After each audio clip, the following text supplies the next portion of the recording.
Thor here, and I'm at Lake Powell. So I'm about to cast off. Got my boat in the water. Scott's got his in the water, so Captain Scott's going to go with us on this trip. I think we're going to go up towards Rock Creek Bay. Rock Creek, whatever you want to call it, I'm not sure at this point in time. And yeah, we're going to try to get some video footage up lake of Rainbow Bridge and some other places while we're up there. I have wanted to go to Rainbow Bridge for some time and share the experience with the world, but this trip for me was not going to be a regular trip. Suffice to say, this is the first time I've ever gone out on Lake Powell with someone else. Scott runs a YouTube channel that specializes in documenting Lake Powell in 360 footage. He has lived in this area his whole life and knows the lake better than anyone I've ever met. I will include a link to his channel in the description if you decide to take a look at his work. It was a particularly cold morning, as it normally is this time of the year. State Line Legacy launch was open and easy to launch from. There have been some rumors that it has been closed, but that simply isn't true. Look at Scott, he's all buttoned up. He's getting ready for a cold one. It'll warm up today though, we're looking at good weather. I always get a great sense of excitement when starting a voyage. Scott's boat would leave ahead of mine, and I would not see him till I reached Rock Creek. My vessel is not in the best of condition. After all, she is getting close to 50 years old, so me and her would have to take it slow as she still has mechanical issues that I am sorting out. And just like that, we are off.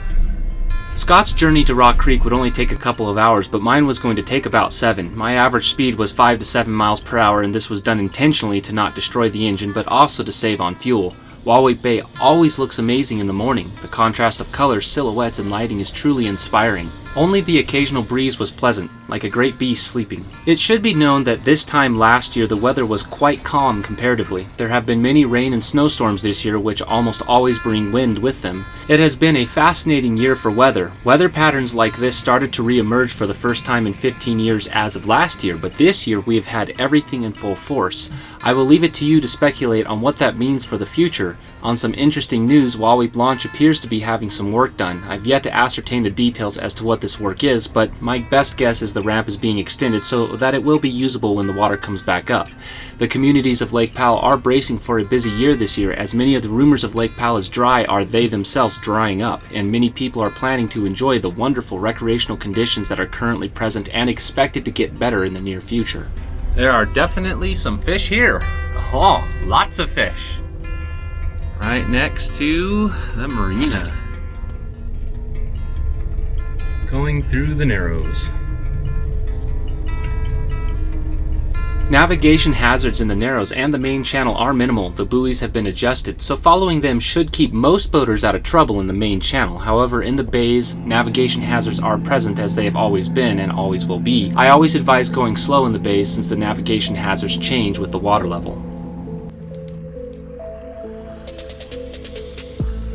So I'm not just wearing my sunglasses inside because, you know, my future's so bright. I just happen to be going straight up the main channel and staring directly into the sun.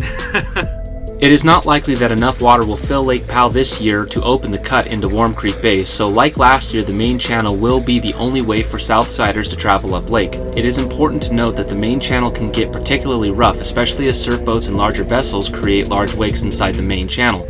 A friendly piece of advice for those of us who captain vessels that are capable of creating larger wakes is that I have noticed an emphasis on people educating others on how wakes affect other boats, and that a vessel's wake is considered a continuation of the vessel that created it itself. What this means that is if a vessel creates a wake that causes damage or injury to another vessel, it can legally be treated as the same as if there was hull-to-hull contact. This also applies to beached vessels, which can be easily damaged by a wake of another boat as their hull is in contact with land. I refreshed myself a little on boating etiquette this year as I intend to do water sports, particularly wakeboarding with my father sometime this year. I would strongly recommend water sports are avoided in the vicinity of 1,000 feet of a landed vessel or the main channel. I only say these things to simply help prevent some headache and injuries this year. I personally have suffered injuries and damage from other boat wakes. I don't really want to have that happen again or to someone else. I ask that since you now know this, you pass the word on.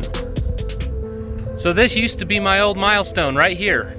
I actually passed this milestone in my last video, so my next milestone will be Navajo Canyon, which is the next canyon up this lake. So if you didn't watch my last video, strongly suggest you check it out. You'll love it.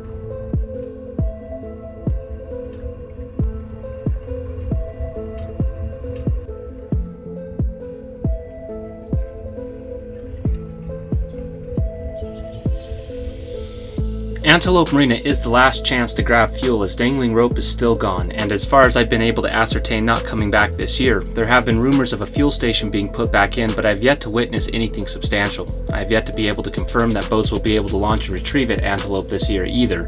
On a bright note though, the restaurant and convenience store at Antelope are open and their cart service is working in full gale.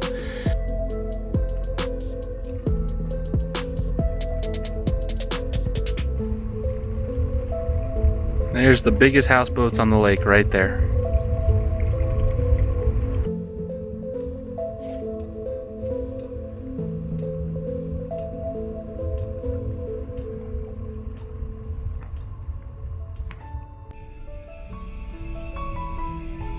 Between the calm water and slow speeds, my crew began to fall asleep on their ride. Clearly a lazy bunch. I would fire them, but I just like them too much. Many people find it surprising that I take my cat on board when I go out, but in reality cats and boats work really well. I keep my cat inside most of the time, as I don't think she knows how to swim. The only time I let her out is when I am with her. My dog handles the boat fairly well, but sadly I can tell while underway sometimes my dog has some slight anxiety. Nothing too bad, but she does get scared of things a little easier, especially if I shift gears on the vessel. So on board, it's not really a scaredy cat, it's more of a scaredy dog. So with the passing of Navajo Canyon, which is right behind me, this is the furthest my boat has gone up lake. I've gone further, but just beat my milestone with my boat. And that's very exciting for me. Always something new out here, always something exciting.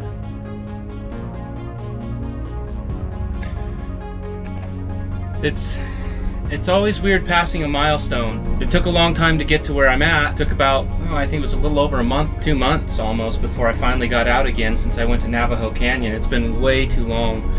But on the bright side, I'm gonna go get a bunch of great footage. I'm excited about that. Man, it just feels great. It feels so good. It feels awesome. It's just really cool that I'm able to get out this far, and there's a lot of people I have to be thankful for that. So, yeah, thanks a bunch, and you folks know who you are.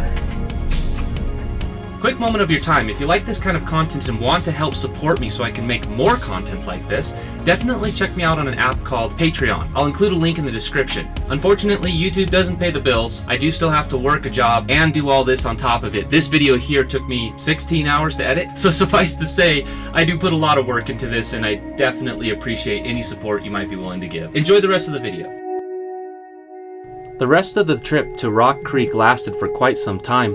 Jaw-dropping scenes of Lake Powell at its lowest since it was filled overwhelm me, and suffice to say so much has changed since last year. I felt fortunate to be able to see the lake this low, as it is entirely possible the lake won't be this low again for quite some time. I was thankful to some extent that I was forced to savor the moment. My vessel being too tired to pick herself up and run, we sauntered along gracefully to our destination, absorbing everything along the way. The quiet hum of the tired engine and water trickling underneath the bow as the vessel cut through the mirror glass. I will admit there was something familiar about it. Occasionally, I would have flashbacks to my earlier life on Lake Coeur d'Alene when I would slowly cruise the river and the lake. I found myself remembering the good times. The only thing I felt absent was the lack of a margarita and company. But I suppose I would suffice without. It is rare times and places like this where introspection and paradise can overlap. For me, it is times like this where I feel the grace of God. The next couple of minutes are but a taste of what I experienced, and I hope some of it will translate through the screen you are watching.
Towards the entrance of Rock Creek, I found a familiar sight waiting for me. It was Scott and his boat. Scott had been waiting for several hours and had already set up his camp. He had me follow him in. Suffice to say, Rock Creek is extremely scenic, but also a bit of a prop knocker. Large boulders, steep hills, cliffs, and other rock formations waited below, as if eager to claim my prop. Extreme caution is warranted if you decide to go into this bay. Unfortunately, I was not able to man the camera and the boat, so naturally the boat took priority. Landing was fairly easy, but as the name of this place suggests, I did have to watch out for underwater rocks when I landed. The campsite was perfect, sheltered by cliffs from the wind. It was a wonderful safe harbor for our staging area and a place to rest. I felt fortunate that I was able to benefit from Scott's experience in choosing campsites on Lake Powell. The rest of the day we rested and enjoyed the scenery. Me and Scott went over his plans to capture Lake Powell in 360 for the whole world to enjoy. We had many other places to go, but my focus was Rainbow Bridge, which will be in the next video I upload. Of course, I will be uploading videos of the other places I went as well, but in the meantime, here's a teaser of what is to come. Let me know in the comment section if you recognize some of these places, and until next time, this is Thor, signing out.